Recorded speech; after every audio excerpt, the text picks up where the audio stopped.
Okay, so on the topic of communications, you guys are all probably social media experts, but a blog is definitely pretty helpful in keeping in touch. You'll find, especially at the beginning, things are so hectic, there's a million things going on, you want to write everyone, but it's just hard. And then you might have very limited email capabilities or internet access depending on where you are. So I definitely recommend setting up a blog, linking it to your Facebook, linking it to your Twitter if you have, and any photo sharing system that you use.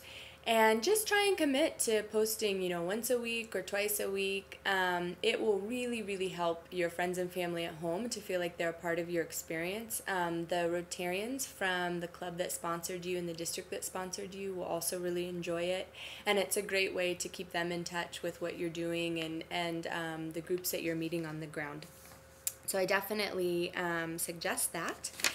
And let's see, in terms of a little more advice on your Rotary speeches, just try and share a little bit about your life at home. One of the other scholars that was here last year put together a really funny PowerPoint drawing some comparisons between her home in Chicago and Nairobi, and it was especially significant because it was during the election. So of course, Obama was coming from her state, and she just had some really great, entertaining kind of clips comparing her home to her new home here in Kenya. So a PowerPoint can be great, but try not to let it take over.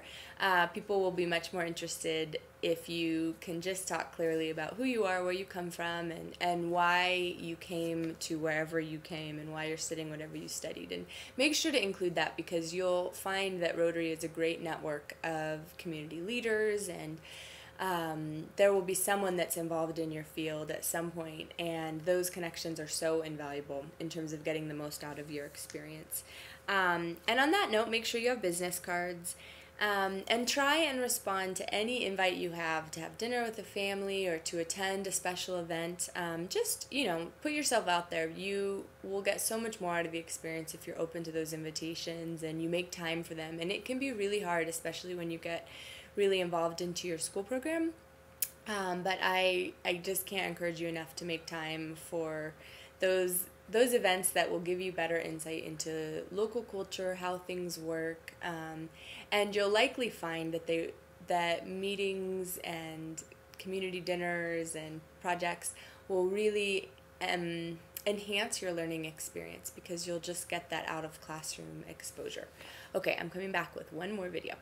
Be different, and there's different Rotary cultures, but for me here in Kenya, Rotary is incredibly vibrant, and it has just been an amazing experience to get to know the different people from the 16 different clubs locally and around the country. So I'll be back with some more thoughts in the next video. Thanks.